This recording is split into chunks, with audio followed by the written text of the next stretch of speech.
বাবা, বাবা কোথায় তুমি? এদিকে এসো, তাড়াতাড়ি এসো বলছি।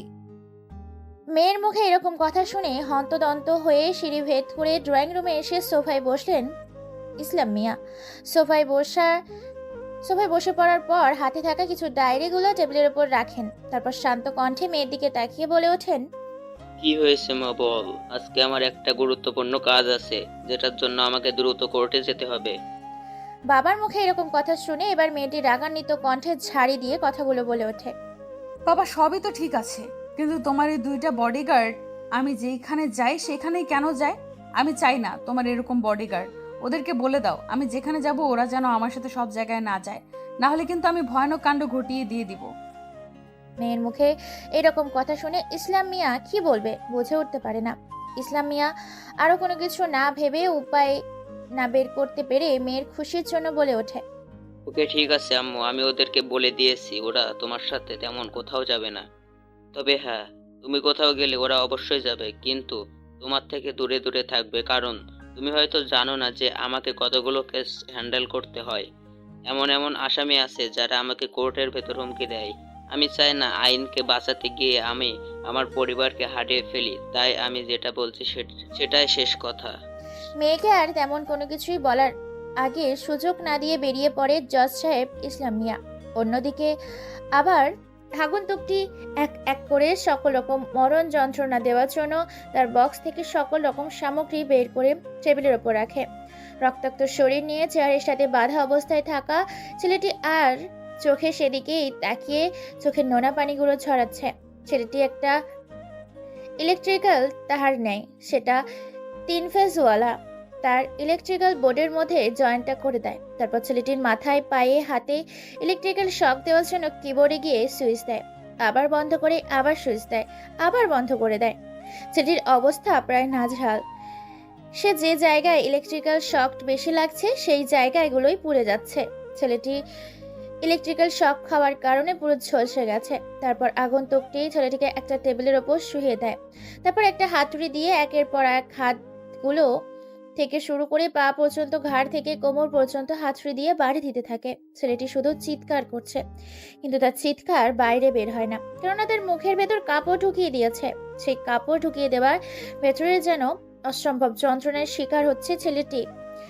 কাপড়টা মুখের ভেতরে লাল মরিচের মতো, সাথে কালো জিরা ও ঝাঁঝালো রসুন, অতিরিক্ত মাত্রায় লবণ মুখে ঢুকিয়ে দিয়ে তার উপর কাপড় দিয়ে মুখটা বন্ধ করে দেয় ছেলেটির।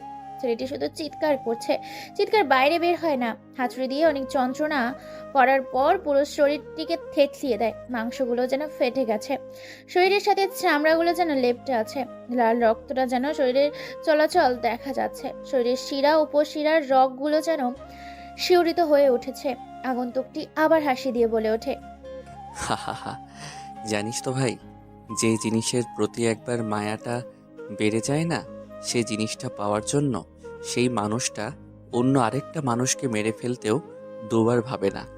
শুধু মেরে ফেলতে নয়, যে জিনিসটাকে সে পাওয়ার জন্য ব্যাকুল হয়ে থাকে, ওই জিনিসটার জন্য সে যা ইচ্ছে তাই করতে পারে। যেমন তোর একটা ভুলের জন্য এখন তুই এখানে আটকা আছিস। আগন্তুকটির মুখে এরকম কথা শুনে আরো ভয় পেয়ে যায় ছেলেটি। ছেলেটি ড্যাব ড্যাব চোখে তাকিয়ে আছে। ছেলেটিকে টেবিলের ওপর শুয়ে রাখা অবস্থায় এক একটা পেরেক দিয়ে ছেলেটির পিঠের ওপরে হাতে পায়ে হাতুড়ি দিয়ে পেরেক মেরে দেয় টেবিলের সাথে। তারপর একটা ড্রিল মেশিন নেয়, ছেলেটির 2 হাঁটুর মধ্যে ফুটো তৈরি করে দেয়। পাগলের মতো হাসছে আর ওসব করছে। যে হাত দিয়ে তার প্রিয় জিনিসটাকে সে ধরেছিল, সে হাতের ওপর ড্রিল মেশিন দিয়ে এক এক করে অনেকগুলো ছিদ্র করে দেয়। হাতের তালুগুলো যেন এক ছিদ্রবিহীন অস্তিত্বহীন মানুষের হাত হয়ে গেছে। হাতের রগ, শিরা, উপশিরা, হাড়, হাড্ডি সব দেখা যাচ্ছে। আগন্তুকটি কেন জানি না ওর প্রতি একটু মায় হয়, তাই ওর মুখের ভেতর থাকা কাপড়টা বের করে। সাথে সাথে ছেলেটি যেন এক জান্নাতি নিঃশ্বাস নেয়, চিৎকার করে কাঁদতে কাঁদতে বলে ওঠে, ভাই, আমাকে ছেড়ে দাও। আমার ভুল হয়ে গেছে। আমি ভাবতে পারিনি যে ও তোমার প্রিয় পছন্দের জিনিস। আমি ভুল করে ধরে ফেলেছিলাম নিজের করে নিব বলে। আমি ওর কাছে মাপ চেয়ে নিব। অনেক অত্যাচার করলে এবার অন্তত আমাকে ছেড়ে দাও। আমার ফ্যামিলির কাছে যেতে পারবো। বেঁচে থাকতে আর ভার্সিটি আসবো না। ভাই, প্রাণটা আমায় ভিক্ষা দাও। ছেলেটির মুখে এরকম কথা শুনে ছেলেটিকে আর কোনো কিছু বলতে না দিয়ে আবার ছেলেটির মুখের ভেতর কাপড় ঢুকিয়ে দেয়। তারপর আগন্তুকটি ছেলেটিকে উল্টো করে ঝুলিয়ে দেয়। সত্যি কথা বলতে আগন্তুকটির মাথা কাজ করছে না। সে যা করে নিজের ইচ্ছেই করে, যা করবে সেটা নিজের ভাবনাতেই করবে। সে নিজেকে ছাড়া অন্য কারোর কথা শুনে না। নিজের মন আর নিজের আত্মার সাথে সে বন্ধুত্ব করেছে। আগন্তুকটি ভীষণ ভয়ানক। যখন সে বলেছে তখন সে করে দেখাবে। তারপর আগন্তুকটি ধারালো একটা চাকু নিয়ে ছেলেটির পায়ের কবজির চামড়া কেটে দেয়। সাথে সাথে গড়গড় করে রক্ত বের হতে থাকে। তারপর আস্তে আস্তে পা থেকে চামড়াগুলো নিচের দিকে ছিলতে শুরু করে। ছেলেটির যেন জীবন থেকে আত্মাটা বেরিয়ে যাচ্ছে। মৃত্যু যেন তার খুব সন্নিকটে। ছেলেটির চিৎকার বাইরে বের হয় না। ছেলেটি মরণ যন্ত্রণায় পাগলা কুত্তার মতো চিৎকার করছে, কিন্তু মৃত্যু তাকে বরণ করছে না। ছেলেটি যেন নিজের মৃত্যুটাকে খুব কষ্ট করে উপলব্ধি করতে পারছে। আগন্তুকটি ছেলেটির শরীর থেকে জীবন্ত অবস্থায় চামড়াগুলো ছিঁড়তে শুরু করে। ছিঁড়তে ছিঁড়তে এক পর্যায়ে শরীর থেকে পুরো চামড়াটাকেই আলাদা করে ফেলে। শরীরে শুধু গোস্তগুলি দেখা যাচ্ছে। রক্তে রক্তাক্ত হয়ে গেছে, রক্তবিহীন হয়ে গেছে ছেলেটির শরীর। সাদা রুমের সাদা রঙের ফ্লোরটা রক্তের লাল, রক্তাক্ত হয়ে গেছে। ছেলেটির জীবনটা শুধু থুকপুক থুকপুক করছে। আগন্তুকটি আবার এটা ভিডিও করছে ইউটিউব, ফেসবুক এবং আরো জনপ্রিয় অ্যাপগুলোতে আপলোড করার জন্য। তারপর আরো একটা ধারো ছুরি দিয়ে সেটির শরীর থেকে গোস্তগুলোকে পিস পিস করে তার শরীর থেকে ছেলেটির গোস্তগুলোকে বের করে নিতে থাকে। ছুরি দিয়ে যতবার তার শরীর থেকে গোস্তগুলো বের করার জন্য আঘাত করছে, ততবার যেন ছেলেটির কলিজা গিয়ে আঘাত লাগছে। ছেলেটি এক পর্যায়ে তার এইরকম মরণ যন্ত্রণা সহ্য করতে না পেরে নিজেকে শ্বাসরুদ্ধ করে মেরে ফেলে নিজেই নিজেকে। অর্থাৎ সে নিজের শ্বাসটাকে বাইরে ফেলছিল, সেই নিঃশ্বাসটাকে আর ভেতরে নেয়নি। নিজের নিঃশ্বাসটাকে বন্ধ রেখে ছেলেটি মরণ যন্ত্রণায় হাত থেকে বেঁচে থাকার জন্য পরপারের উদ্দেশ্যে রওনা দিয়েছে। আগন্তুকটি এটা দেখে এক অন্যরকম হাসিতে মেতে ওঠে। তারপর আগন্তুকটি সেই ভিডিওটাকে ফেসবুক, ইউটিউব, ইনস্টাগ্রাম, হোয়াটসঅ্যাপ আর অন্যান্য জনপ্রিয় অ্যাপগুলোতে পাবলিশ করে দেয়। মুহূর্তের মধ্যে যেন ভাইরাল হয়ে যায় ভিডিওটা। ছড়িয়ে পড়ে পুরো বাংলাদেশ সহ বাংলাদেশের আশেপাশে দেশগুলোতে, যেমন ইন্ডিয়া, আফগানিস্তান, পাকিস্তান, ভুটান আরো অনেক দেশগুলোতে।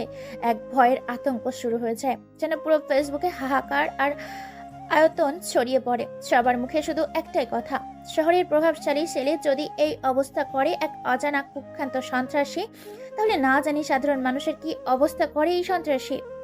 ছোট থেকে বড় পর্যন্ত সবাই যেন আতঙ্কে ও ভয়ে আছে। কেউ এখন বাসার বাইরে তেমন আড্ডা দেয় না। সবাই যেন ঘরের ভেতরে ঘর বন্দী হয়ে আছে। আসলে এতক্ষণ কি হলো বা কি হচ্ছে কোনোটাই আপনারা বুঝে উঠতে পারেননি, তাই না? কোনো সমস্যা নেই, আমি সবটাই খোলসা করে বলছি যে কি হয়েছিল, কেনই বা আগন্তুকটি এই ছেলেটিকে নৃশংসভাবে হত্যা করলো। তবে কমেন্ট করে জানাবেন, এর থেকেও ভয়ঙ্কর গল্প শুনতে চান নাকি এর থেকে কম ভয়ঙ্কর গল্প শুনতে চান? জনপ্রিয়, সবার পরিচিত আমাদের রাজশাহী শহর।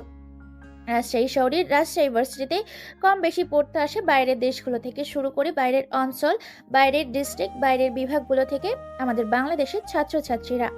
আর এই রাজশাহী শহরটাতেই যেমন লেখাপড়ার পাশাপাশি তেমনই চলে আরো অনেক রকম বেপরোয়া কাজ, সাথে অশ্লীল কাজ আর অন্যান্য যেগুলো বলাই যায় না। আমাদের জজ সাহেবের মেয়ে এই ভার্সিটিতেই পড়ে। জজ ইসলাম সাহেবের মেয়ে তানিয়া। তানিয়া দেখতে অসম্ভব সুন্দর, ফর্সা, অর্জুন বর্ণের এক লাজুক লতা গোলাপি পরি। পঞ্চগড় ডিস্ট্রিক্ট থেকে পড়তে যায় সেখানে এক ছেলে বললেও ভুল হবে, বলতে হবে আগুনের পোলা, পুরোই আগুনের পোলা। ছেলেটিকে বুঝলে নরম আর ভাবলে গরম। আর ছেলেটির ভার্সিটির প্রথম দিন, কাঁধে ব্যাগ, চোখে সানগ্লাস, পরনে স্টাইলিশ প্যান্টের সাথে ম্যাচিং করে টি শার্ট আর হাতে ঘড়ি। বাইক নিয়ে প্রবেশ করছেন রাজশাহী ভার্সিটির মাঠে। সবাই ছেলেটির দিকে হা করে তাকিয়ে আছে। ছেলেটি কোনো দিকে না তাকিয়ে তার বাইকটি পার্কিং করে নিজের ক্লাসরুমে অর্থাৎ প্রিন্সিপালের রুমের উদ্দেশ্যে রওনা দেয়।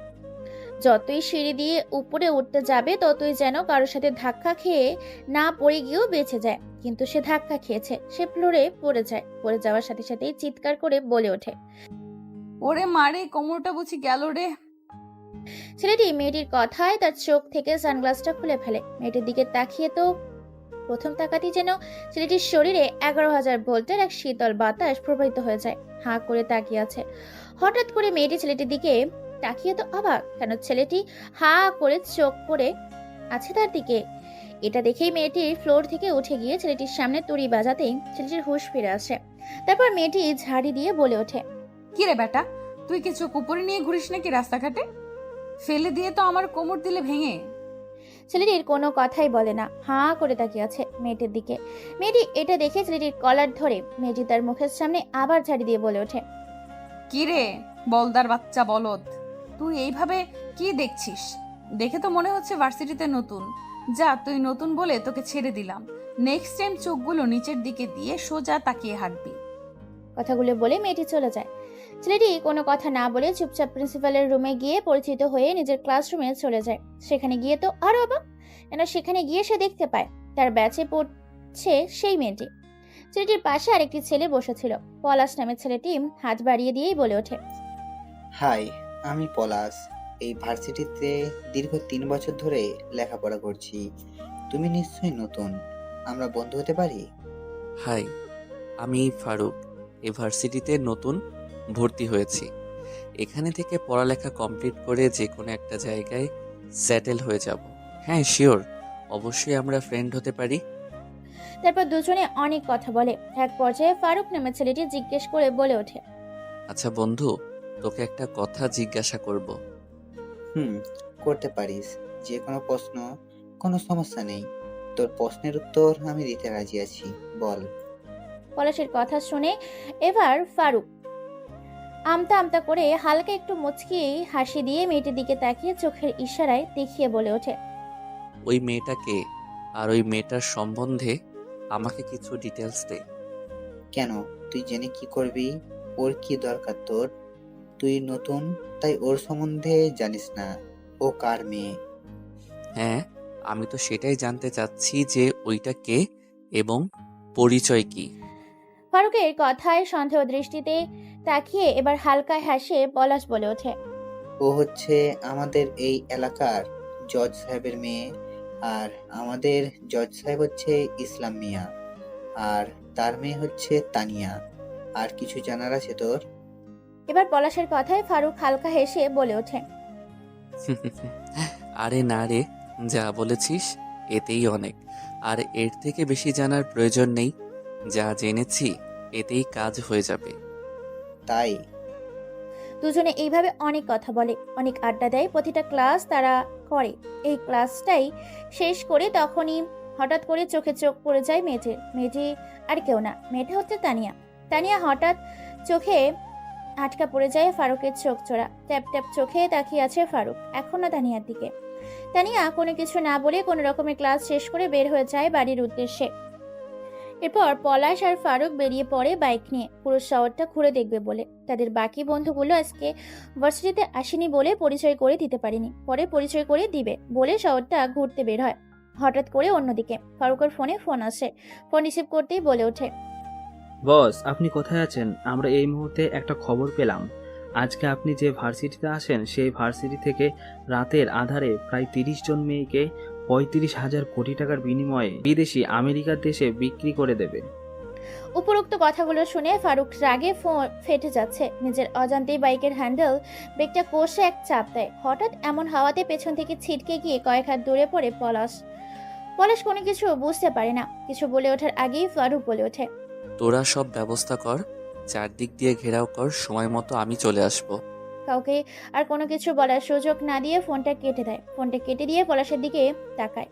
তখনই পলাশ রাগী কণ্ঠে বলে ওঠে, কিরে, তুই কি আজকে আমাকে মেরে ফেলার প্ল্যান করতে এসেছিস নাকি? এত জোরে কেউ ব্রেক করে? আজকে তো আমার জীবনটা বেরিয়ে যেত। আল্লাহর রহমতে বেঁচে গেছি। তোর সাথে আর বাইকে যাব না ভাই, তুই যা। চুপ বেটা, বাইকে যখন চড়েছিস তাহলে যেতে হবে।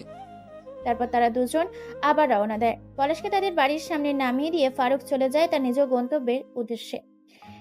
এই ফারুক কে সেটা জানতে চাইছেন না? ফারুক হচ্ছে বাংলাদেশের অন্যান্য জেলা এবং ডিস্ট্রিক্টের মধ্যে একটা অন্যতম বৈশিষ্ট্যমূলক পঞ্চগড় ডিস্ট্রিক্টের ছেলে। ফারুকের ঠিকানা হচ্ছে রংপুর বিভাগ, পঞ্চগড় ডিস্ট্রিক্ট, আটোয়ারি উপজেলা, আটোয়ারি থানা, আটোয়ারি ফকিরগঞ্জ বাজার। এর পাশেই তার বাসা। বাবা মায়ের দুই মাত্র সন্তান, তবে বাবা মায়ের বড় সন্তান, তার একটা ছোট্ট বোন আছে। বাবা একজন প্রভাবশালী বিজনেসম্যান, মা গৃহিণী, ভালোবাসা দিয়ে পরিপূর্ণ একটি ফ্যামিলি। ফারুক যেমনই ভালো তেমনই তার মাথা যদি একবার বিগড়ে গেল থাকে না, আর ভালো তখন হয়ে যায় কালো। তবে এই শহরে কেউ জানে না তার ফ্যামিলি কি বা কারা। প্রতিজ্ঞা করে নিয়েছে, যতদিন না নিজেকে প্রতিষ্ঠিত করতে পারছে ততদিন ফিরবে না তার নিজের শহরে, ফিরবে না তার প্রিয় আপনজনদের কাছে। তবে ভালো মানুষ হবার পাশাপাশি সে ছাড়তে পারবে না তার অকর্ম কাজগুলো। বাংলাদেশের অধিকাংশ মানুষ তাকে দাদা ভাই বলেই চিনে। দাদা ভাই নামটা শুনে মানুষের মধ্যে এক অন্যরকম প্রশান্তির এক মুচকি হাসি ফুটে ওঠে। অন্যদিকে সন্ত্রাসীদের বুকে শুরু হয়ে যায় ধূপধুকানি। ভবনের শব্দে তাদের বুকের হার্টবিট দ্রুত চলাচল শুরু করে। ভয়ের শরীর থেকে অঝোর ধারায় ঘাম বেয়ে বেয়ে পড়তে শুরু করে। জীবনে এমন একটা ঘটনা ঘটে যায় যার জন্য তাকে বাড়ি ছেড়ে চলে আসতে হয় নিজেকে প্রমাণ করতে। সেও পারে কোনো কিছু করে দেখাতে। কারোর মধ্যে কোনো কিছুর প্রতিভা আছে, সেটা তার বাবা বুঝতে চায়নি। বাবাকে বোঝানোর জন্য সে বাড়ি থেকে বেরিয়ে এসেছে। নিজেকে প্রতিষ্ঠিত করবে বলে নতুন করে জীবন, নতুন সংগ্রামে, নতুন মানুষের সাথে, নতুন পরিবেশ, নিজেকে মিলিয়ে নিতে সবার সাথে, এমন কিছু যার জন্য সে বাড়ি থেকে বের হয়ে আসে এই রাজশাহী শহরে। সেটা না হয় পরে শুনছি পরের পর্বে। আপাতত দেখে আসি, শুনে আসি বাড়িতে ফেরার পর তানিয়া কি করেছে, কি বা বলেছে তার ফ্যামিলির মানুষকে।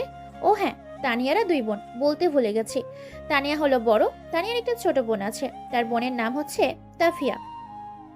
তানিয়া বাড়িতে এসে ব্যাগটা ছুঁড়ে মারে সোফায়, তারপর রাগী ভাব নিয়ে বসে পড়ে সোফাতেই। তাফিয়া তানিয়াকে রাগী ভাব নিয়ে সোফায় বসতে দেখে মুচকি হেসে তাফিয়া বলে ওঠে তানিয়ার উদ্দেশ্যে, কি রে আপু, ভার্সিটিতে আজকে কি হয়েছে তোর সাথে যে ভার্সিটিতে আসার পরে ব্যাগটাকে ছুঁড়ে মারলে সোফার ওপরে? তানিয়া কোনো কথা বলে না, তাকে নিজের রাগটাকে কন্ট্রোল করে ছোট বোনের দিকে তাকিয়ে মুচকি হেসে এবার বলে ওঠে, তোর না জানলেই নয় রে বোন, তোরে কি জানতেই হবে? তুই বলতে চাইলে শুনবো, আর বলতে না চাইলে কি তোকে জোর করবো নাকি? আর বলিস না, কোথা থেকে জানি না ভার্সিটিতে একটা ছেলে উঠে এসেছে। আস্তে আস্তে প্রথম দিনে ছেলেটা আমার সাথে ধাক্কা খেয়ে আমি গেলাম ফ্লোরে পড়ে, গিয়ে দিলাম অনেকগুলো কথা শুনিয়ে। তারপরে ছেলেটি কোনো রিয়াকশন না করে আমার দিকে ড্যাব ড্যাব করে তাকিয়ে আছে। আবারও দিলাম অনেকগুলো কথা শুনিয়ে।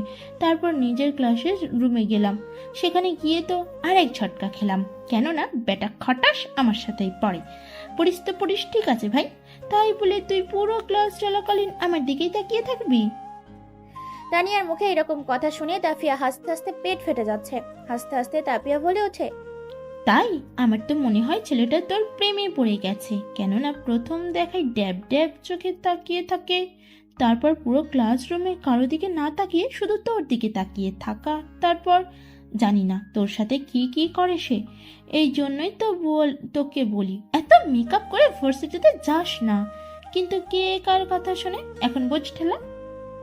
তাফিয়ার কথা শুনে রেগে মেগে একাকার। তানিয়া আরো কিছু বলতে যাবে, তার আগেই তাফিয়া তাকে থামিয়ে দিয়ে আবার বলে ওঠে মুচকি এসে, আচ্ছা আপু শোন না, ছেলেটা দেখতে কেমন রে? অনেক handsome, stylish, dashing look, six pack body, উজ্জ্বল ফর্সা শ্যামলা বর্ণের ছেলেটি।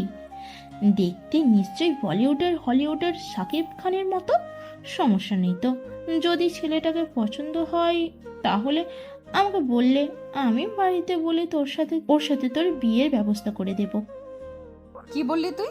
দাঁড়া। এই বলে দৌড়ে নিজের রুমে চলে যায় তাফিয়া। অন্যদিকে ফারুক বাড়িতে পৌঁছে যায়।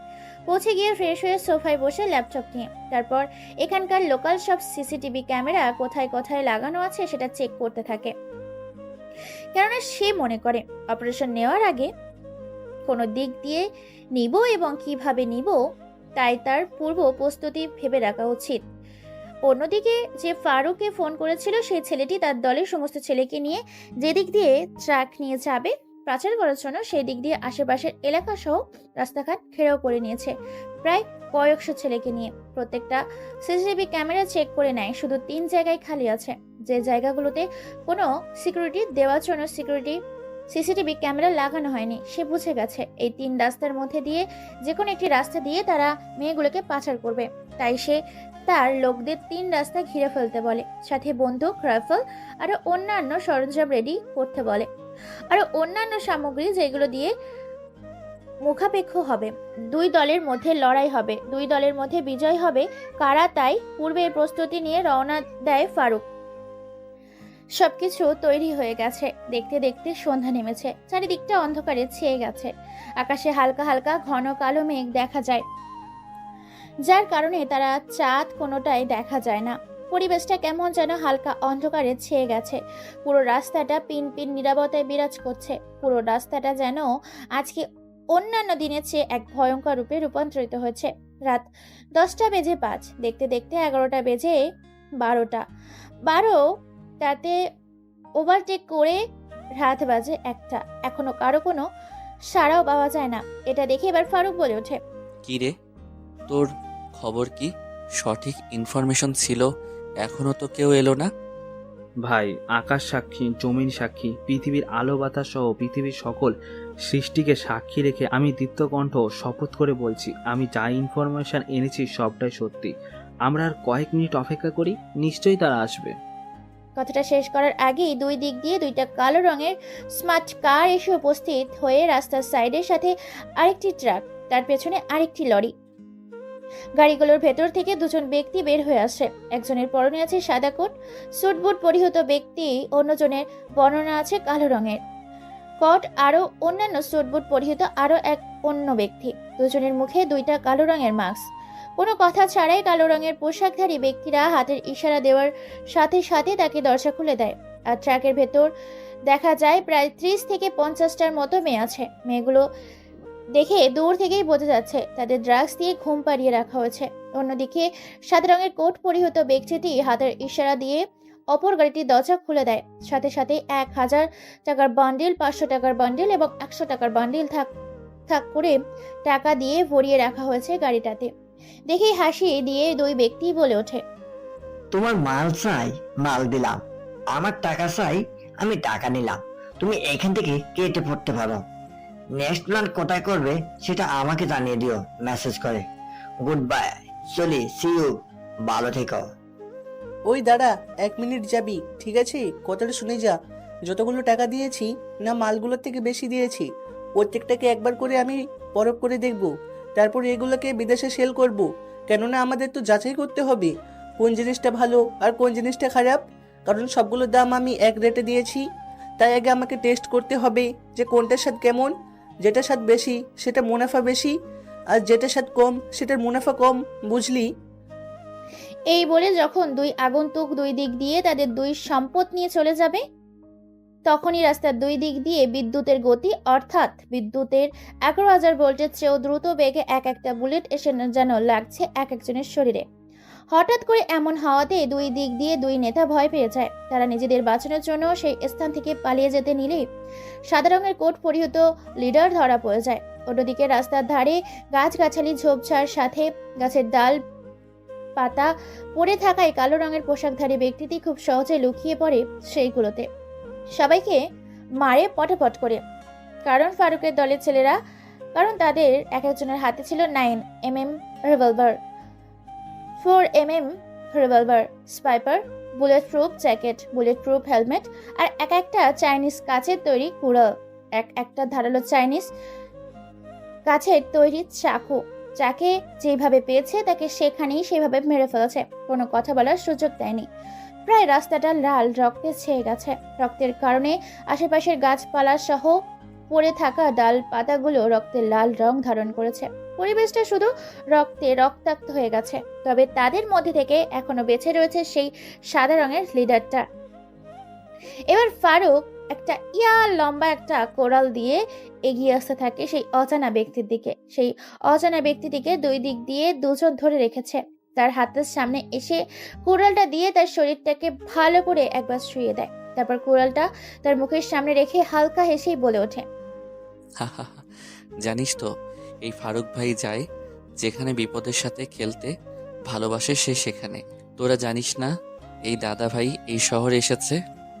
সাদা রঙের কোট পরিহিত লোকটি দাদা ভাই নামটা শুনতেই যেন তার হাত পা কাঁপাকাঁপি শুরু করছে, ঘামতে শুরু করেছে। ঘামটা যেন তার শরীরে বৃষ্টির ঝর্ণায় পড়ছে। লোকটি এবার কাঁদো কাঁদো গলায় বলে ওঠে, ভাই আমি কিছু জানি না, আমার যতটুকু দায়িত্ব আমি শুধু ততটুকুই দায়িত্ব পালন করেছি।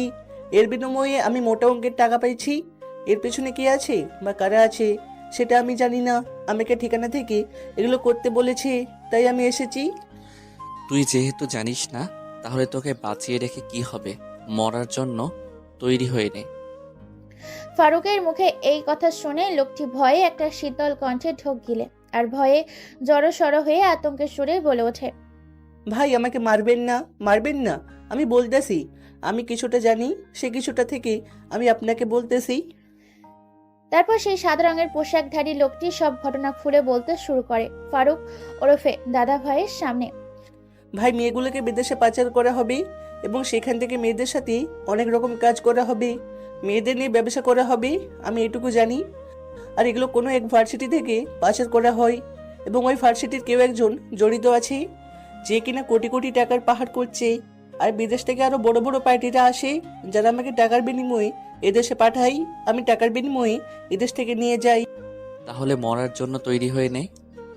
কথাটা বলতে দেরি, কিন্তু শেষ করতে দেরি হয়নি। একটা কাচের টুকরা দিয়ে একের পর এক পেটের মধ্যে আঘাত করতে থাকে।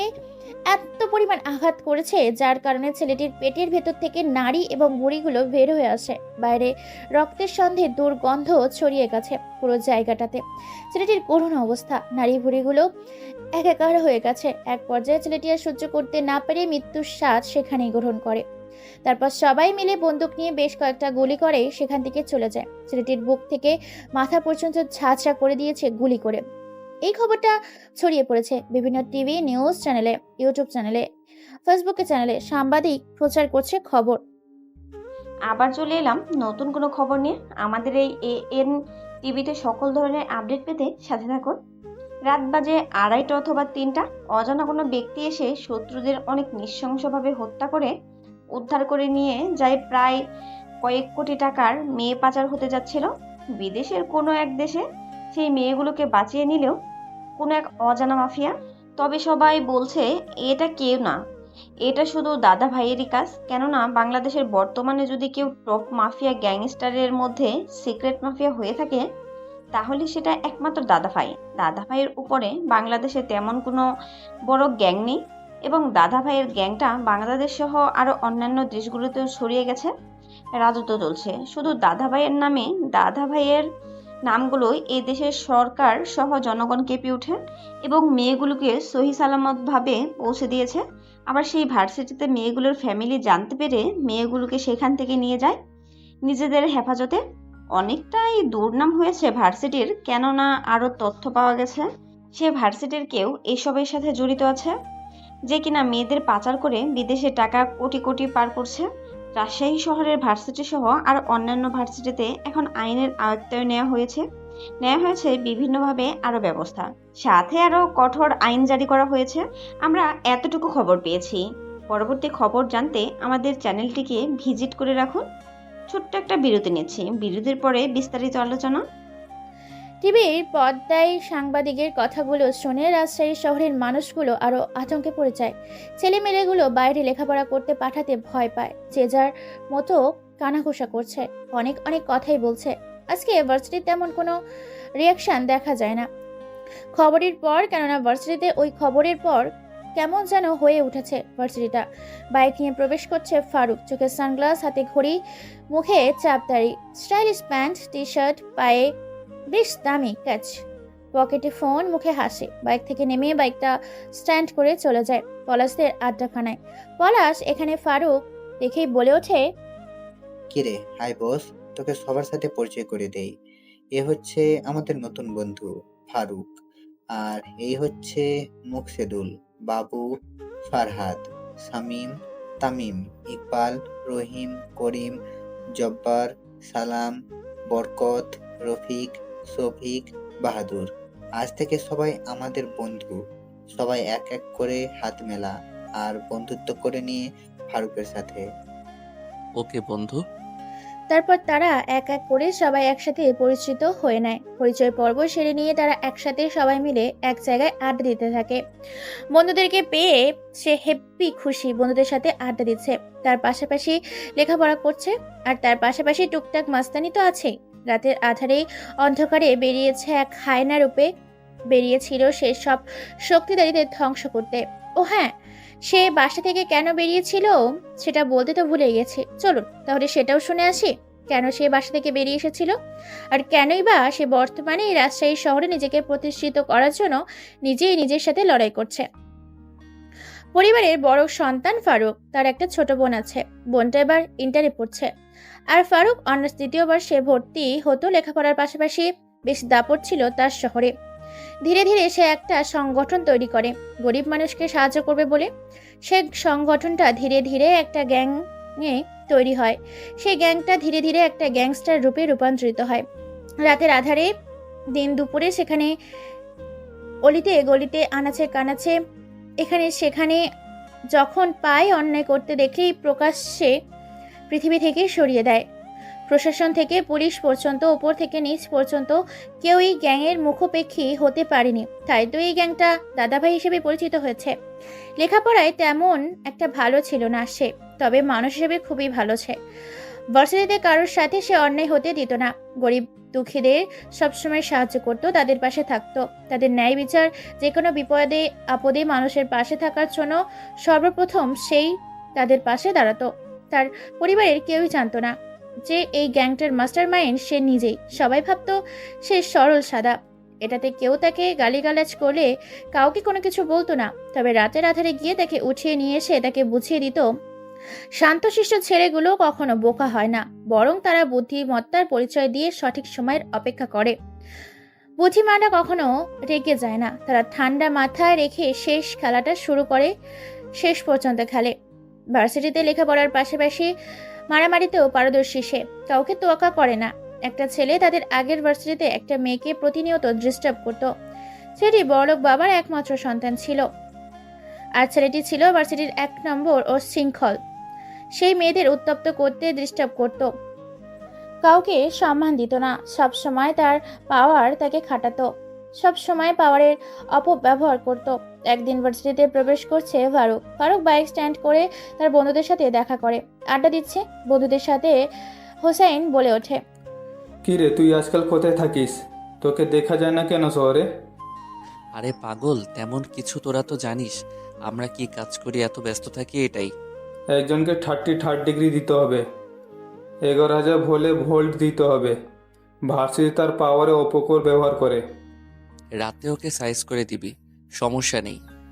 কথাগুলো বলা শেষ হয়নি তার আগেই ভার্সিটির গেট দিয়ে তাকিয়ে দেখতে পায় বিজয় নামের ছেলেটা আজকেও মেয়েদের ডিস্টার্ব করছে। ভার্সিটির গেট দিয়ে একটা মেয়েকে প্রবেশ করছিল। মেয়েটির বুক থেকে ওনারা টেনে নিয়ে বলে ওঠে বিজয়, কিরে সুন্দরী, আজকে আমার ভালোবাসা স্বীকার করবি নাকি নিজের পতন নিজের চোখের সামনে দেখবি? এসব বলছে আর ওনাটা নিয়ে টানাটানি করছে ছেলেটি। এমন সময় ফারুক খেলা করে মেয়েটি লজ্জা মাথায় নিচু করে নেয়, আর ছেলেটি তাকে নিয়ে মজা নিচ্ছে। এমন সময় চারিদিক দিয়ে মানুষ বের করতে থাকে।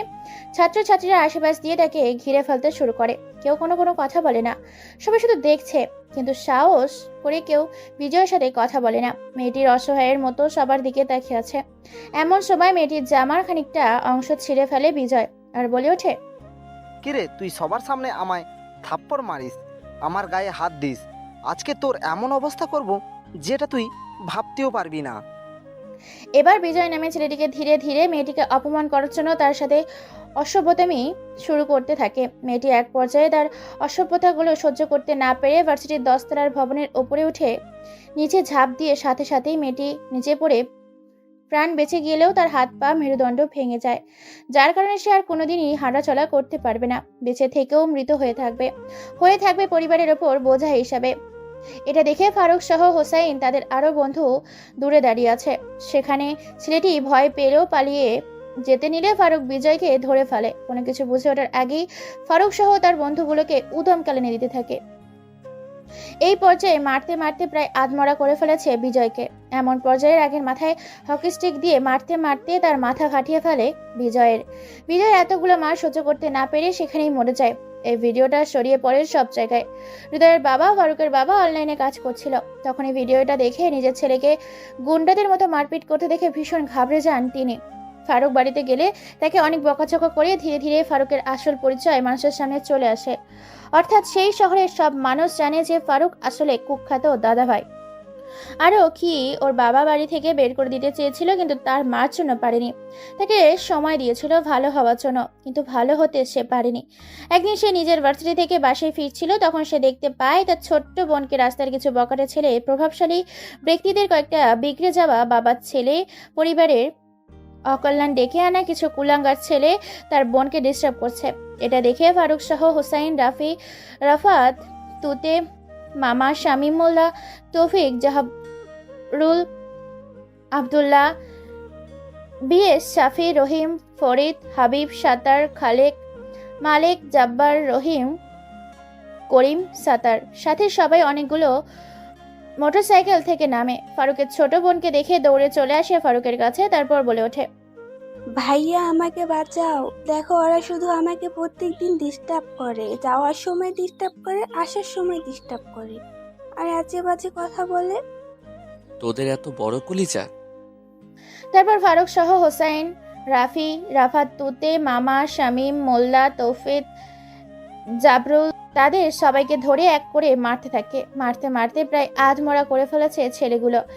এরকম করুণ অবস্থা দেখে এবার ফারুকের বোন বলে ওঠে, ভাইয়া ওদেরকে ছেড়ে দাও, আর মেরো না ভাইয়া, ওদেরকে মারলে ওরা মরে যাবে, বাবা বাসে বকবে, চলো ভাইয়া বাসে ফিরে যাই, ওদেরকে ছেড়ে দাও এবারের মতো ভাইয়া। তোর এত বড় সাহস, তুই কার বোনের দিকে নজর দিয়েছিস তুই নিজেও জানিস না। আজকে তোরে এমন অবস্থা করব যেটা তুই সারা জীবন হুইল চেয়ারে বসে অনুভব করতে পারবি। কথাটা বলে ছেলেটি দুহাত ভেঙে দেয়, গগন কাঁপানো চিৎকার দেয়। এই চিৎকার যেন আশেপাশের মানুষগুলো ভিড় জমায় সেই স্থানে। এতগুলো মানুষ জড়ো হয়ে গিয়েছে যা বলার বাইরে। পুরো রাস্তা ব্লক হয়ে গেছে। প্রকাশ্যে এতগুলো মানুষের সামনে ছেলেটির আবারও দু পা ভেঙে দেয়। ছেলেটি শুধু সামনে গরুর মতো চিৎকার করছে। যেমন কোনো ছাগলকে জবাই করলে জবাই করার আগে ছটফট করে, ঠিক তেমনই হাত পাগুলো ভেঙে দেওয়ার সাথে সাথেই ছেলেটি যেন গলা কাটা পাঠা ছাগলের মতো ছটফট করছে। তারপর ফারুক তার বন্ধু সহ তার বোনকে নিয়ে চলে যায়। ছেলেটি সেখানেই পড়ে থাকে। ছেলেটির পরিচিত একজন তার বাবাকে ফোন করে। তার বাবা দ্রুত পুলিশ নিয়ে আসে সেখানে এবং কমপ্লেন করে, অর্থাৎ কেস করে ফারুকের নামে। ফারুককে থানায় নিয়ে আসা হয়। তাকে ছাড়ানোর জন্য তার বাবা আসে থানায়। তার বাবাকে আসতে হয়েছে বলে তার বাবার অনেক অসম্মান হয়েছে, কারণ এই শহরের সবচেয়ে সম্মানীয় ব্যক্তি তিনি। পুলিশের কাছে গিয়ে ছাড়িয়ে নিতে আসতে হয় ফারুককে। ফারুককে নিজেকে থানা থেকে বের করে আনতে পারত, কিন্তু তার আগে তার বাবা গিয়ে তাকে ছাড়িয়ে নিয়ে আসে। বাড়িতে এনে তাকে অনেকগুলো কথা শোনায় আর বলে ওঠে, তুই একটা মাফিয়া, একটা মস্তান। তোর মতো কুলাঙ্গার ছেলেকে কিনা আমরা জন্ম দিয়েছি। তোর জন্য আজকে আমাকে থানায় সবার সামনে অপমানিত হতে হয়েছে। তোকে এর আগে বলেছিলাম ভালো হয়ে যেতে, কিন্তু তুই ভালো না হয়ে আরও হয়েছিস নষ্ট গুন্ডা মস্তান। বাবার সামনে কেউ উঁচু গলায় কথা বলতে পারে না। আয়রাত কোনো কিছু বলতে যাবে, কিন্তু তার বাবা কথাগুলো শুনতে চায় না। তার বাবা আবার বলে ওঠে, তোর মতো কুলাঙ্গারকে আমি আর এই বাড়িতে দেখতে চাই না। যেদিন তুই মানুষের প্রতিষ্ঠিত হয়ে বাড়িতে ফিরতে পারবি, সেদিনই বাড়িতে তোর জন্য এই বাড়ির দরজা খোলা থাকবে। আজ থেকে এই বাড়ির ভাত, ভরণ, পোষক যাবতীয় সম্পর্ক তোর সাথে বিচ্ছিন্ন করা হলো। তোকে আমি ত্যায্য পুত্র করলাম।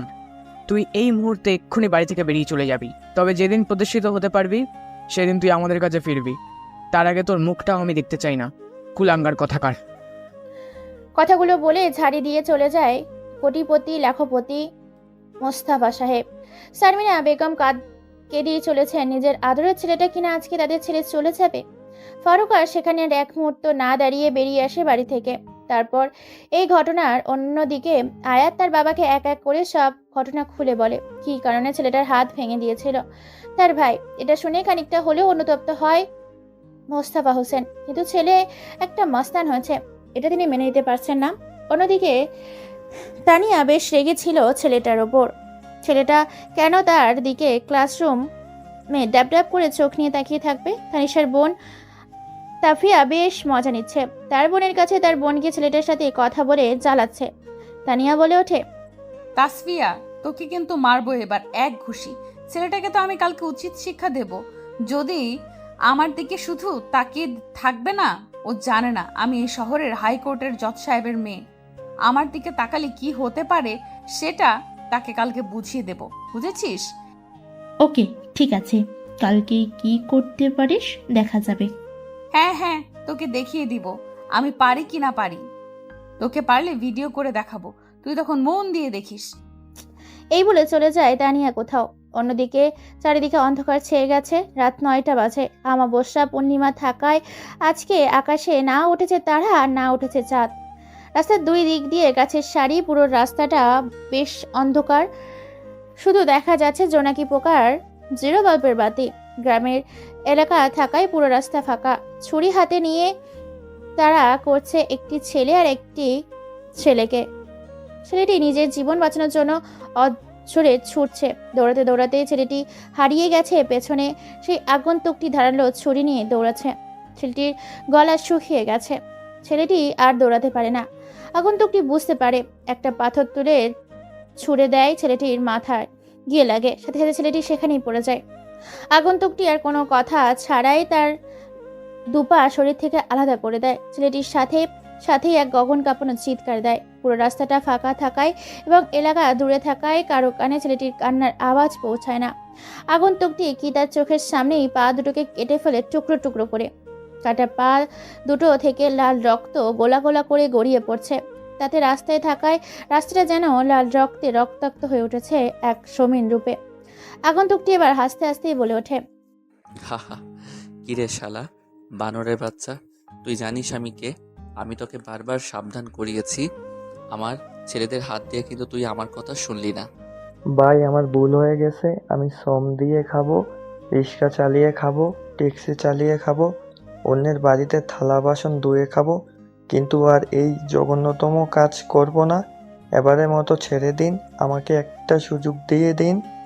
আগন্তুকটি ওর কথা শুনে হো হো করে হাসতে থাকে। তার এই হাসিতে যেন আকাশ বাতাস জমিন পশু পাখি কীট পতঙ্গ ফুল ফল জড়বস্তু ধুলোময় মাটির সব যেন ভয়ে জড়সড় হয়ে এক কোনায় গিয়ে কাঁপছে। আগন্তুকটি বলে ওঠে, আরে তুই ভুলে গেছিস, এই দাদাভাই সুযোগ মাত্র একবারই দেয়, দ্বিতীয়বার না। তুই তোর জীবনের কামরাউন্ডটা এখান থেকে শেষ করলি, গুড বাই। কথাটা বলে শেষ করা যায়নি, তার আগেই তার পায়ের হাঁটুর ওপরে ছুরি দিয়ে একদম গেঁথে দেয়। ছুরি এফোর ওফোর হয়ে যায় এবং তার পা থেকে শুরু করে হাঁটু পর্যন্ত ছিঁড়ে দুখণ্ড করে দেয়। দুই পায়ে দুখণ্ড করে দেয়। ছেলেটি শুধু সেখানেই ছটফট করছে। তারপর ছেলেটির মুখের ভেতরে হাত ঢুকিয়ে জিহ্বাটাকে টেনে বের করার আগে গলার ওপরে বুকের ওপরে চড়ে বসে। তারপর বুকের ওপরে খারাপভাবে পা দিয়ে মুখের ভেতর থেকে জিহ্বাটাকে টেনে বের করে নিয়ে আসে। জিহ্বাটাকে এক হাতের মতো করে নিয়ে আসে। তারপর ধারালো সেই ছুরি দিয়ে জিহ্বাটাকে কেটে ফেলে। সাথে সাথেই মুখ থেকে রক্ত ভেসে যায়। ছেলেকে খুব যন্ত্রণার সাথে মৃত্যু দিচ্ছে আগন্তুকটি। তারপর ছেলেটির বুকের ওপর ছুরি দিয়ে আঘাত করা, হাত দিয়ে বুকটাকে চিরে দেওয়া, তারপর বুকের ভেতরে হাত ঝুঁকিয়ে তার সেই কলিজাটাকে বের করে নিয়ে আসে আর হু হু করে হাসতে থাকে। কারণ সে জানে মানুষের কলিজাটাই আসল জিনিস। এই কলিজাটার জন্যই মানুষ তার ক্ষমতা পাওয়ার অনেক কিছু ব্যবহার করে। কলিজাটাকে নিয়ে নিজে বের করে নিয়ে আসে। সাথে সাথে ছেলেটি ছটফটাতেই থাকে, কিন্তু এখনো মরেনি, মরমর অবস্থা। তারপর ছেলেটির বুকের ভেতর কিছু পাথরের টুকরো ঢুকিয়ে দেয়, অনেকগুলো হকি স্টিক দিয়ে আঘাত করে।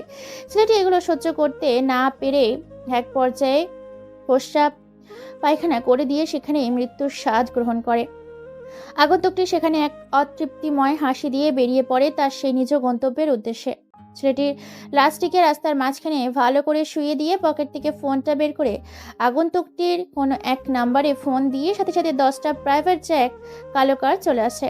এক একটা করে কার আগন্তুকটিকে কারে বসে, সেই কারটা 70% সোনা দিয়ে তৈরি করা। আগন্তুকটি সেই সোনার গাড়িতে করে চলে যায় তার নিজ গন্তব্যের উদ্দেশ্যে। আপনারা ভাবছেন গল্পটা হচ্ছে তাই কি? ভাববেন না, গল্পটা ইন্টারেস্টিং। তা তো কেবল শুরুতে যে মার্ডারটা করেছিল সে কেন, তাহলে এই শুনুন। ভার্সিটিতে যখন প্রথম প্রবেশ করে ফারুক, তখন তার প্রথম দেখায় ভালো লেগে যায়। তাই তাকে অনুসরণ করতেই অনুভব করতে থাকে, তাকে নিয়ে ভাবতে থাকে। আর তার ভাবনায় শহরে ঢুকে ব্যাঘাত ঘটিয়েছিল সেই ছেলেটি। নীরব নামে ছেলেটি সে যে কারণে হত্যা করেছিল সেটা হলো তানিয়া এই ভার্সিটিতে পড়ে মধ্যবিত্ত ঘরের একটি ছেলে নীরব। নীরব পড়ালেখায় ভালো ছিল, দেখতে তেমন স্মার্ট না হলেও দেখতে বেশ মায়াবী। সে বারবার ভালোবাসার কথা বলে তানিয়াকে বিরক্ত করত, ডিস্টার্ব করত, তার হাত ধরতো, তাকে রাস্তায় আটকাতো। এটা বিরক্ত বোধ করতো তানিয়া, তাকে বারবার বলতো সেটাকে ভালোবাসা না, পছন্দ করে না। কিন্তু নীরব কোনো কথাই শুনতো না। এসব কিছু দেখেছিল, শুনেছিল, ভেবেছিল, বুঝেছিল, কিন্তু কোনো কথাই বলেনি ফারুক। ভেবে নিয়েছিল যদি তানিয়া নীরবকে সত্যিকারের ভালোবাসে তাহলে সে আর তানিয়াকে নিয়ে ভাববে না। কিন্তু তানিয়া তো তাকে ভালোবাসে না। এমনকি একদিন নীরবের কাছে ফারুক গিয়ে বলেছিল, এই যে ভাইয়া, এদিকে একটু আসবেন, আপনার সাথে কিছু কথা ছিল।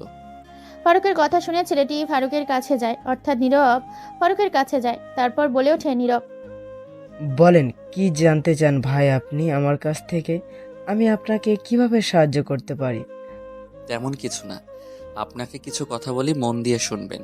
ওকে ঠিক আছে বলেন, যদি মানার হয় তো মানবো, শোনার হলে শুনবো।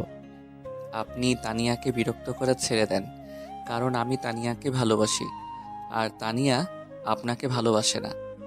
তুই ভাবলি কি করে তোর কথায় আমি ছেড়ে দিব তানিয়াকে? তুই জানিস তানিয়াকে? তানিয়া হলো কোটিপতি বাবার একমাত্র মেয়ে, যাকে বিয়ে করলে রাজকুমারী সহ পুরো রাজত্বটাকে পাওয়া যাবে, আর তুই বলছিস তাকে ছেড়ে দিতে? নীরব নামে ছেলেটির মুখে এই রকম কথা শুনে খানিকটা বিচলিত হয়ে পড়ে, বুঝতে পারে না সে কি বলতে চাচ্ছে বা বলার মানেটা কি। তাই ফারুক বলে ওঠে, জি ভাই, আমি আপনার কথা বলার মানেটা বুঝতে পারলাম না, একটু বুঝিয়ে বলবেন প্লিজ। শোন তাহলে, আমি তানিয়াকে কেন ভালোবাসি কথাটা বলে তাকে বারবার কেন বিরক্ত করি।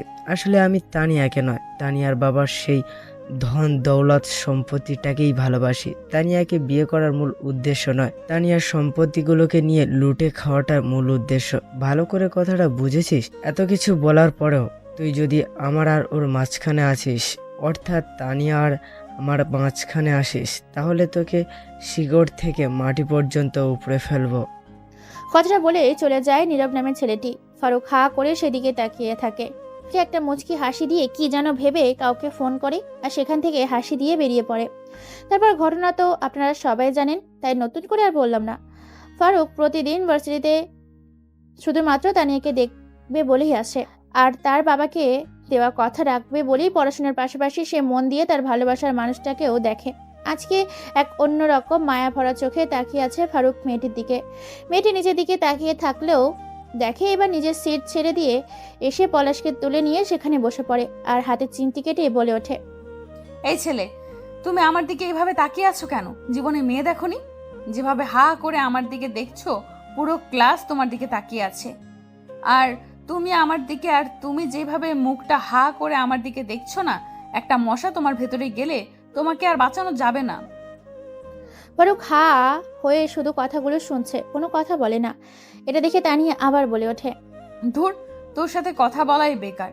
জানি না কোথা থেকে পাবনার পাগলগুলো রাজশাহী ভার্সিটিতে আসে, মনে হয় মাথাতে সমস্যা আছে।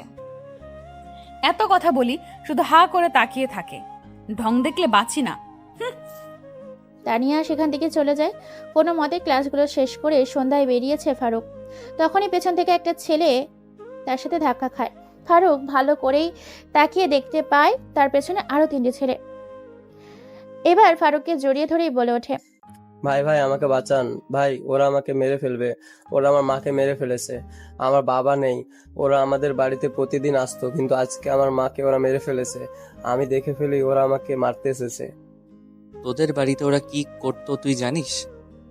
আমি তো জানি না ভাই, তবে মা আমাকে একটা এতিমখানায় রেখে দিন, বাড়ি নিয়ে আসে, সন্ধ্যা হলে আমাকে নিয়ে যায়, আর সন্ধ্যার সময় এই লোকগুলো আমাদের বাড়িতে থাকে, আবার সকালে চলে যায়। ফারুক বুঝে যায় যে তার মা আসলে কি করে, তার মা যে আসলে নিশিরাতে সেই মায়া ভরা মাতাল করা পরি।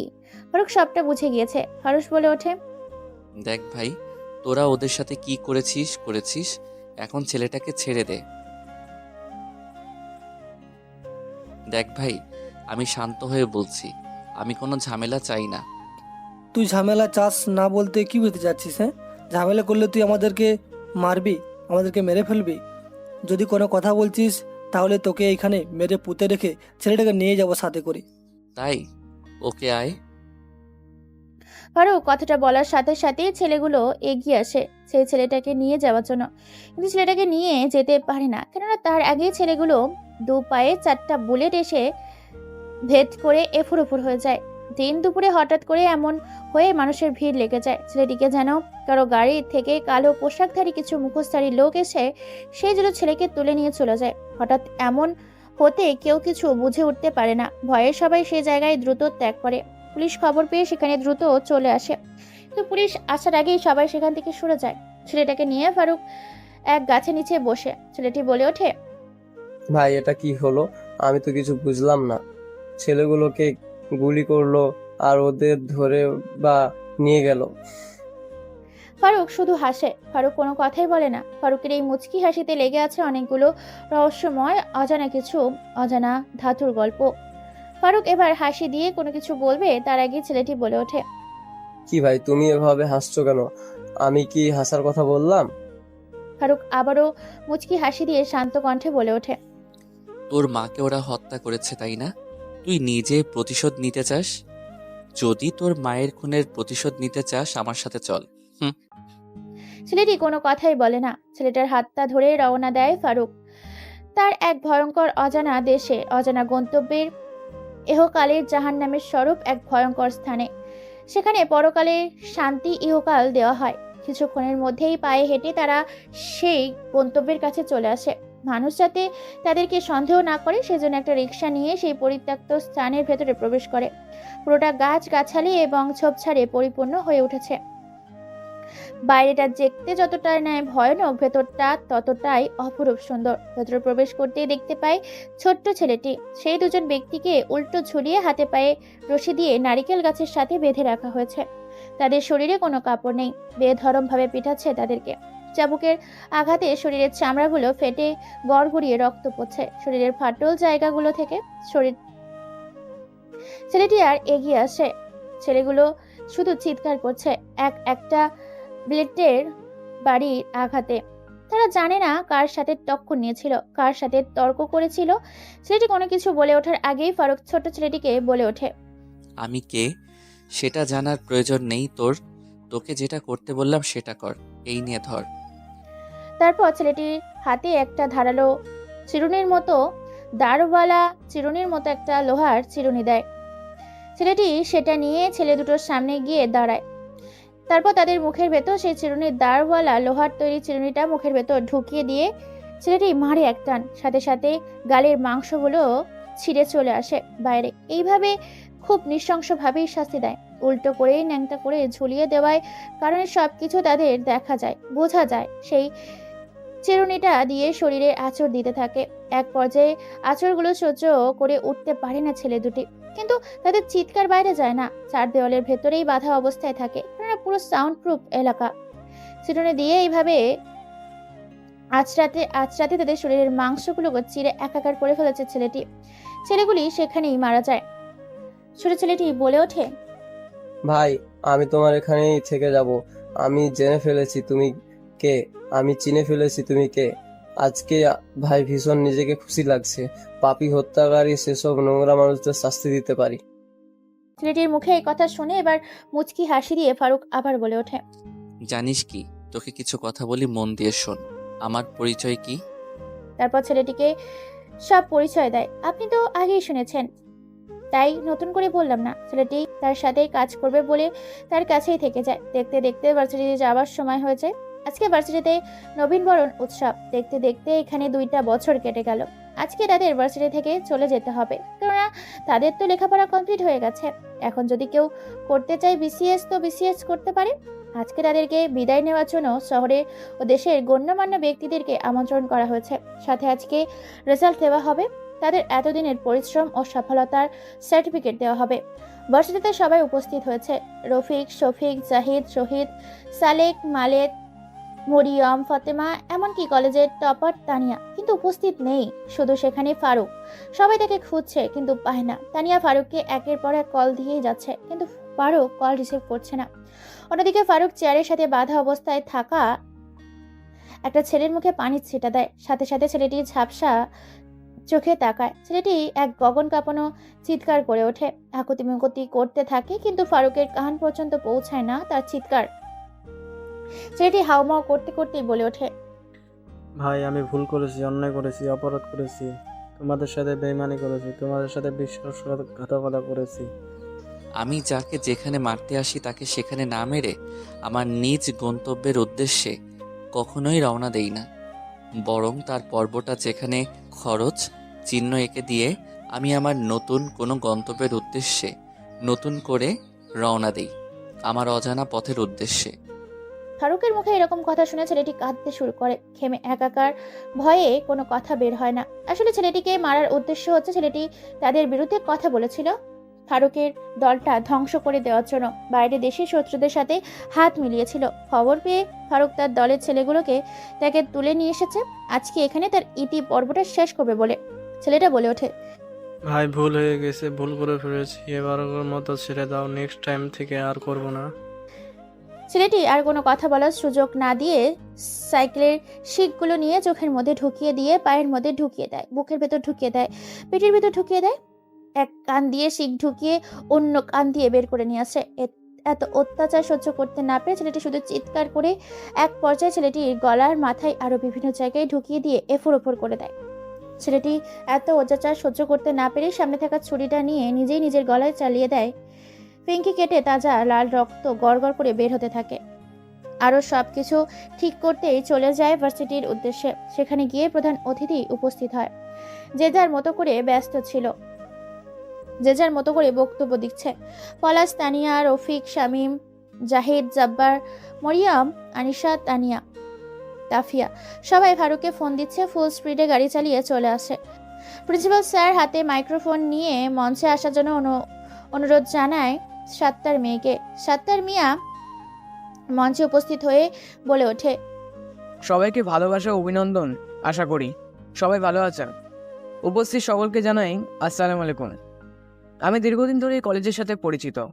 আমি দেশের বাইরে ছিলাম বিজনেসের কাজ ছেড়ে আমি তোমাদের ভালোবাসি বলে এই ভার্সিটিতে উপস্থিত হয়েছি। এত ব্যস্ততার মধ্য দিয়ে তোমাদের আগামী প্রজন্ম এবং ভবিষ্যৎগুলি খুব সুন্দর কাটুক, ভালো থাকুক এবং ভবিষ্যৎ প্রজন্মের জন্য তোমরা নতুন কোনো কিছু করে দেশটাকে এবং দেশের মানুষগুলোকে উজ্জ্বল সবুজের শস্য শ্যামল ক্ষেতের মুখ দেখাও। আমি বেশি কিছু বলতে চাই না বা বলতে পারি না। তোমাদের জন্য ভালোবাসা ছিল, আছে, থাকবে। আমি যেমন সহযোগিতা করে এসেছি করব। তোমরা আমার জন্য দয়া করিও। এই বলে মাইক্রোফোনটা রেখে দেয় সাত্তার মিয়া। প্রিন্সিপাল মাইক্রোফোনটা হাতে নিয়ে তারাও কিছু বক্তব্য দেয়। ছাত্রছাত্রীরা তারাও বক্তব্য দেয়। অনেকে মুগ্ধ হয়ে শুনছে, অনেকের অভিভাবকগুলো এসেছে, অনেকে ইনভাইট করা হয়েছে। সবাই সবার বক্তৃতা দেয়। এক পর্যায়ে স্টুডেন্টদের সাফল্যের সার্টিফিকেটগুলো হাতে তুলে দেওয়ার জন্য, সাথে সে ফার্স্ট হয়েছে তাতেও পুরস্কারটা দেওয়ার জন্য সাত্তার মিয়াকে সে ছেলেটা নিজের মুখে যে নামটা বলে এবং তার হাতে যেন পুরস্কারটা তুলে দেয়, সেজন্য প্রিন্সিপাল তাকে অনুরোধ করে মাইক্রোফোনটা হাতে তুলে দেয়। আবার বলে ওঠে, এই ভার্সিটির এবার ফার্স্ট যে হয়েছে তাকে আমি মঞ্চে আসার জন্য অনুরোধ করছি এবং আমি অ্যানাউন্সমেন্ট করে দিচ্ছি সেই নামটি হলো ফারুক ইবনে ফারুক হাসান। নামটা বলে এবং শুনে বেশ বিচলিত হয়ে যায় সত্তার মিয়া, কেননা এই নামটা অন্যদিকে ফারুক দৌড়ে এসে উপস্থিত হয় সেখানে শুনতে পাই তার নামটা স্টেজের দিকে না তাকিয়ে সোজা দৌড়ে স্টেজের উপরে দাঁড়িয়ে যায়। তারপর সামনে কি আছে তার দিকে না তাকিয়ে বলে ওঠে, দেরি হওয়ার জন্য আসলেই একটা কাজে ফেসে গিয়েছিলাম। সাত্তার মিয়া তো সামনে ছেলেটির দিকে তাকিয়ে হতবাক চোখে তাকিয়ে আছে। কেউ কোনো কিছু বলছে না বলে দেখে ছেলেটির দিকে তাকায়। ছেলেটিও তো সেই দিকেই তাকিয়ে আছে, কেননা তার বাবা দাঁড়িয়ে আছে। আর তার বাবাকে দেখে কি বলবে, কোনো কিছু ভেবে পায় না। এই যে তার বাবা সাত্তার মিয়া কোনো কিছু না ভেবে ছেলেকে জড়িয়ে ধরে চোখের পানিগুলো ছেড়ে দিয়ে কাঁদো কাঁদো গলায় বলে ওঠে, তুই বাড়ি ফিরে গেলি না কেন? তোকে না দেখতে পেয়ে তোর মা অসুস্থ হয়ে গেছে। তোকে না দেখতে পেয়ে তুই কেন ফিরে গেলি না? আমি জানিস তোকে খোঁজার জন্য কত লোক পাঠিয়েছি, কেউ তোর খবর দিতে পারেনি, আর তুই এখানে নিজেকে লুকিয়ে রেখেছিস। ফারুক কি বলবে কিছুই ভেবে পায় না। তবুও ফারুক নিজেদের কষ্টকে চেপে রেখে মৃদু হেসেই বলে ওঠে, আসলে যে হারিয়ে যায় তাকে খুঁজে পাওয়া যায়, আর যে নিজেকে লুকিয়ে ফেলে তাকে হাজারো খুঁজলেও খুঁজে পাওয়া যাবে না তাকে। কেউ কোনো কিছু বুঝে ওঠে না। হঠাৎ করে স্টেজে এসে তানিয়া বলে ওঠে, এসব কি হচ্ছে? আমি তো কিছুই বুঝতে পারছি না। ফারুক, উনি তোমাকে চিনে কি করে? উনি কি হয় তোমার? কি হলো? চুপ করে আছো কেন? কথা বলছো না কেন? আমার প্রশ্নের উত্তরগুলো দাও। ফারুক কোনো কথাই বলে না। পিনপিন নীরবতায় বিরাজ করছে চারদিকটা, যেন কালো আধারে মেঘে ছেয়ে গেছে। কেউ কোনো কিছু বলে না, এক দৃষ্টিতে তাকিয়ে আছে ছাতার মিয়া তার ছেলের দিকে। অবশেষে ফারুক বলে ওঠে, উনি আর কেউ না, মনে হচ্ছে আমার বাবা, যাদেরকে ছেড়ে আমি এই ভার্সিটিতে চলে এসেছি নিজেকে প্রতিষ্ঠিত করব বলে। আপনারা কিছুই বুঝতে পারছেন না তাই না? যে তানিয়া আর ফারুকের মধ্যে মিল হলো কি করে, তাই না? গল্পের সাথে থাকুন, সবটাই খোলসা করে দেব। তানিয়া বলে ওঠে, তার মানেটা কি? উনি দেশের একজন টপ বিজনেসম্যান, আর ওনার ছেলে তুমি কি করে হতে পারো? 2 বছর ধরে তুমি এখানে আছো, তুমি আমাদের কাউকে কোনো কিছু বলনি। ফারুক কোনো কথাই বলে না। ফারুককে কোনো রকম কথা বলতে না দেখে তার বাবা এবার মাইক্রোফোনটা হাতে নিয়ে সবাইকে শান্ত হতে বলে। তারপর সবার দিকে এক দৃষ্টিতে তাকিয়ে কিছুক্ষণ নীরবতার মধ্যে দিয়ে কেটে যায়। নীরবতা ভেঙে এবার বলে ওঠে সামাদ মিয়া, সবার উদ্দেশ্যে আমি কিছু কথা বলতে চাই। ও আমার ছেলে ফারুক। কিছু ব্যক্তিগত কারণে ওকে আমি বাড়ি থেকে বের করে দিয়েছিলাম, কিন্তু ওকে আমি আমার সাথে করে আমার বাড়িতে নিয়ে যাব। আজকে আমার ছেলে আমার মাথাটাকে উঁচু করে দিয়েছে, গর্বে আজ আমার বুকটা ভরে গেছে। আমি ওকে বাড়ি থেকে বের করে দিয়েছিলাম এই কারণে, আর বলেছিলাম যেদিন সে প্রতিষ্ঠিত হতে পারবে এবং মানুষের মতো মানুষ হতে পারবে, সেদিন যেন সে আমাদেরই বাড়িতে ফিরে আসে। আজকে আমার ছেলে ওয়ার্ল্ডে টপার হয়েছে, একজন সে প্রতিষ্ঠিত ব্যক্তি। আমার ছেলেকে আজকে পর্যায়ে দেখে বুকটা আমার আনন্দ করে যাচ্ছে। সবার দোয়া কামনা করি যাতে আমার ছেলের ভবিষ্যৎ সহ আমি আমার ছেলের দেশের ভবিষ্যতে এবং গরিব দুঃখী মানুষের পাশে থাকতে পারি। সবাই কানাঘোষা শুরু করেছে, কেউ কোনো কিছুই বলে না। তানিয়া আবার বলে ওঠে, ফারুক, তুমি আমাকে মিথ্যা কথা বলেছো, তুমি আমাদের সকলকে মিথ্যা কথা বলেছো। যাই হোক, আঙ্কেলকে নিয়ে আগে আমাদের বাড়িতে যাবে, তারপর তোমাদের বাড়িতে আমিও যাব। কিন্তু আমি কোনো কিন্তু শুনতে চাই না, যেটা বলেছি সেটাই ফাইনাল। আপনি চলুন আমাদের সাথে আমাদের বাড়িতে, সেখানে কিছুক্ষণ রেস্ট নিয়ে আপনাদের বাড়ির উদ্দেশ্যে রওনা দেব। ওকে ঠিক আছে আম্মু, তুমি আমাদের বাড়িতে যেতে চাও যেতে পারো, সমস্যা নেই, যেহেতু তুমি আমার ছেলে বন্ধু হও। ওকে ঠিক আছে আঙ্কেল। তারপর সেখান থেকে তাদেরকে নিয়ে চলে যায় তাদের বাড়িতে। সেখানে গিয়ে অনেক কথা বলে, আড্ডা দেওয়া, খাওয়া দাওয়া করে এক পর্যায়ে ফারুক বলে ওঠে, বাবা, তোমাকে একটা কথা বলে রাখি, তানিয়া আমার বন্ধু নয়, আমার ভালোবাসা। ওকে আমি বিয়ে করে আমার ঘরের লক্ষ্মী করতে চাই। এত ভালো কথা, মেয়েটাকে আমার পছন্দ হয়েছে। তোর পছন্দ মানে আমার পছন্দ। ওকে বাড়িতে নিয়ে যায়। তোর আম্মু কি বলে দেখ, বাড়িতে অনেকদিন না যাওয়ায় তোর আম্মু তোর টেনশনে অসুস্থ হয়ে গেছে। শুধু আমি একা না, আমার সকল বন্ধুগুলো মিলে যাব। ফারুকের কথায় সম্বোধন জানায় সামাদ আলী। অনেক কথাবার্তার পর তারা রওনা দেয় তারা নিজ শহরের উদ্দেশ্যে। কয়েক ঘন্টা জার্নির ফলে পৌঁছে যায় তাদের নিজ গন্তব্যের উদ্দেশ্যে, অর্থাৎ ফারুকদের বাড়িতে। সেখানে গিয়ে মায়ের সাথে সাক্ষাৎ করে। ফারুককে দেখে তার মা কেঁদে ফেলে, জড়িয়ে ধরে কান্না করতে থাকে আর কাঁদতে কাঁদতেই বলে, কি রে বাবা, তুই না এতদিন কোথায় ছিলি? কিভাবে ছিলি? এই মাটাকে কি একেবারে দেখতে আসবি না? এই তুই না আমাকে ভালোবাসিস। আমি মরে গেলে তোর হয়তো কষ্ট হবে না, তাই না রে? ফারুক তার মায়ের মুখে এইরকম কথা শুনে কেঁদে ফেলে, জড়িয়ে ধরে বলে, না মা, আমি তোমাকে খুব ভালোবাসি। সেদিন বাবা আমাকে বের করে দিয়েছিল বলে আজকে আমি প্রতিষ্ঠিত হতে পেরেছি। হয়েছে হয়েছে, তোকে আর নাটক করতে হবে না। অনেক নাটক করেছিস তুই। যদি ভালোবাসিস তাহলে আমাকে ছেড়ে যেতি না। আচ্ছা বাবা, এই মেয়েটা কে রে? সামাদ মিয়ার কোনো কথাই বলতে না দিয়ে তাদেরকে নিয়ে ভেতরে চলে যায়। তারপর এক এক করে সেখানে গিয়ে কি কি ঘটেছিল সবগুলো খুলে বলে, একসাথে সবাইকে মিলে। এটা বলে যে ফারুককে প্রিয় ভালোবাসার মানুষ হচ্ছে তানিয়া, তানিয়াকে পছন্দ করেছে। তার মা পারিবারিকভাবে তাদের বিয়ে দেওয়া হবে দুই পরিবারের মতামত নিয়ে। আপনারা ভাবছেন হঠাৎ কি এমন হলো যে দুজনের মধ্যে ভাব বেড়ে গেল? চলুন তাহলে শুনে আসি কি করে তাদের বন্ধুত্ব থেকে ভালোবাসা, আর ভালোবাসা থেকে বিয়েতে রূপান্তরিত হতে চলেছে তাদের জীবন কাহিনী। দিনটা ছিল মঙ্গলবার, সময়টা ছিল সন্ধ্যা 7টার পর। রাস্তায় ভিড় থাকলেও খানিকটা শুনশানি ছিল। শপিং মলে থেকে মার্কেট করে বাসায় ফিরছিল ড্রাইভার এর গাড়ি করে দাঁড়িয়ে হঠাৎ রাস্তার কিছু বাজে বকাটে ছেলে পেলে তাকে আটকায়, বিরক্ত করে, অনেক খারাপ খারাপ কথা বলে, গায়ে হাত দেয়, মারার চেষ্টা করে। তার পাশ দিয়ে বাইক নিয়ে যাচ্ছিল ফারুক, দেখতে পায় একটা মেয়েকে অনেকে মিলে ডিস্টার্ব করছে। এটা দেখে সে সেখানে যায়া দেখতে পায় এটা আর কেউ না, তার সেই প্রিয় মানুষ। তার সেই হিরোদের স্টাইলে গিয়ে সবাইকে এক এক করে মারতে থাকে। এক পর্যায়ে কেউ একজন বাড়ি মারায় হাতটা কেটে যায়, তবে সেখানেই মেরে একাকার করে দেয়। তারপর সেখান থেকে ফোন নাম্বার নেওয়া, রাত জেগে কথা বলা, একে অপরকে সময় দেওয়া, বন্ধুত্ব তৈরি করা, বন্ধু থেকে একে অপরের প্রতি ভালো লাগা, তারপর ভালো লাগাটা তৈরি করে কাছে আসাটাকে উপেক্ষা করে এক নতুন সম্পর্কে আবার ধরে ভালোবাসাটাকে পরিপূর্ণ দেওয়ার জন্য এই বিয়ের পর্ব। পারিবারিকভাবে তাদের বিয়ের কথাবার্তা হয়ে যায়, দাওয়াত দেওয়া হয়ে গেছে, সবাই খুশি তাদের বিয়েতে। আনন্দ উৎসাহিত হয়ে যাচ্ছে চারিদিকে। লাল, নীল, হলুদ, সবুজ, বেগুনি, টিয়া, কমলা রঙের রংধনু সাজিয়ে বাড়িটাকে ফুটিয়ে তুলেছে। দেখতে দেখতে বিয়ের গাড়িগুলো রওনা দেয় পাত্রীপক্ষের বাড়িতে। বিয়ের পর্ব শেষ করে তারা বাড়িতে ফিরে বাসর ঘরে বসে আছে।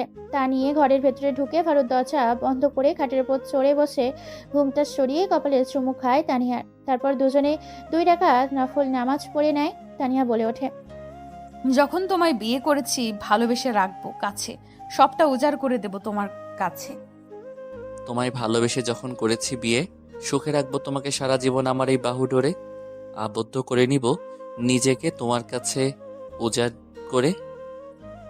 তারপর দুজন হারিয়ে যেতে থাকে ভালোবাসার সাগরে। অর্থাৎ বিয়ের পর প্রথম বাসর রাতে স্বামী স্ত্রীর মধ্যে নিয়ে ভালোবাসা হয় আর কি। পরের দিন সকালে সবাই ডাইনিং টেবিলে খেতে বসেছে, তখন একটা চিঠি আসে। পোস্টম্যান চিঠিটা দিয়ে চলে যায়। চিঠিটা খুলে দেখতে পায় ফারুক কি এসেছে। সবাই সেটা জানতে চায়। ফারুক বলে ওঠে, সরকারের পক্ষ থেকে আমাকে চাকরির অভিনন্দন জানিয়েছে। আমাকে বাংলাদেশের র্যাব বাহিনীর প্রধান কর্মকর্তা দায়িত্ব দেওয়া হয়েছে। আমার জয়েনিং আর কিছুদিন পরে আছে। সবাই তো শুনে অনেক খুশি, সবার মুখে অনেক আনন্দ। তখন তানিয়া বলে ওঠে, চাকরি পেয়েছো ভালো কথা, কিন্তু পরিবারকে ভুলে গেলে তো হবে না। আরে না, আমি এখান থেকে চাকরি করতে পারবো পুরো ফ্যামিলিকে নিয়ে। তাই যেন হয়ে থাকে, চাকরি করতে গেলে এগিয়ে যেন পরিবারকে অবহেলার পাত্র যেন না বানিয়ে ফেলো। বেকার ছেলেটা সুখের সংসার দেখতে দেখতে বছর যায়, দিন যায়, শুধু সংসার তাদের কাটে। একদিনে দেশের সেবা করে আইনের মাধ্যমে, অন্যদিকে ঘাড় তারা গ্যাংস্টার মানুষদের তার পাওয়ারফুল দাদাভাই নামে পরিচিত। সেই সুপার পাওয়ার দিয়ে শায়েস্তা করে। গল্পটা এখানেই রেখে দিলাম। কেমন হয়েছে জানি না, রমজানের সারাদিন ব্যস্ত থাকার কারণে আর গল্প লিখতে পারি না বা লেখার ইচ্ছে থাকে না। একটু একটু করে গল্প লিখতে কখন যে গল্পের মধ্যে ঢুকে যাই নিজেও বুঝতে পারি না। আমি ভাবি আর এক করে ফেলি আর এক। তাই গল্প ভালো হয়ে থাকলে বাজে কমেন্ট করবেন না, বরং কীরকম গল্প লাগবে তা কমেন্ট করে জানাবেন। শুরুতে যেভাবে সাপোর্ট দিতে, এখন আশা করি সেইভাবেই সাপোর্ট দেবে। তোমাদের সাপোর্ট আমাদের প্রয়োজন। ভয়েস করতে আমাদের অনেক কষ্ট হয়, কিন্তু তোমরা গল্পগুলো শোনো না, এতে আমাদের খুব কষ্ট হয়। তোমরা আমাদের সাথে কথা বলতে চাও, অথচ আমাদের গল্প কেমন হয় সেটা তোমরা জানাও না, বা কেমন গল্প চাও সেটা আমাদের অবশ্যই জানাবে। ধন্যবাদ সবাইকে, ভালো থাকবে।